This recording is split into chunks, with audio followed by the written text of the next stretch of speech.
So we've got a late model 105, and the late model 105 with the 18Z has an emission computer, and the idea is that it tells you whether EGR is functioning, and it does this by the same module that controls the glow plug.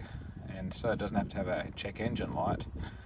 The glow plug light, which you can see come on over here on the right, turns off after the glow plugs go off, but later on, once you start driving, it'll come back on again to say that there is an issue with the emission system. Now, it's a bit of a pain to fix because it's a whole bunch of vacuum lines and pressure sensors, so we're going to do a quick fix. So it comes on with the glow plugs but doesn't come on otherwise. Now if we look over here, we can see the emission computer mounted there, the big one, and we've got two plugs which we're going to do a little bit of a fiddle there. So we've got the top plug, which is the small one, that goes into the body, and the bottom one goes into the engine bay. Now you can see we've actually started putting a relay in there, and we'll just describe what we're doing. Okay, so this is the new relay.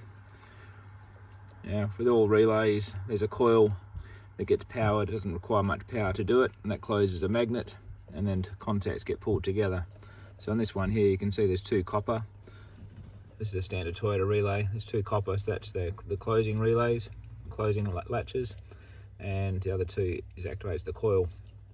So to power the coil, we're taking the wire that turns on the glow plug relay here, which is black with a white trace, and then we've got a couple of earth wires which goes diagonally across from this, which is a solid brown wire. It's not the brown with a white trace, but just the brown. So we've got two wires going there and going to the two places on the relay. And the fourth wire, which is the red one that comes off this small connector at the top here, you can see where I've clipped the wire there. That one goes over to the glow plug indicator light on the dash. So now when the glow plug relay is being activated in the engine bay, the light is on the dash, and when it stops activating, the light goes off.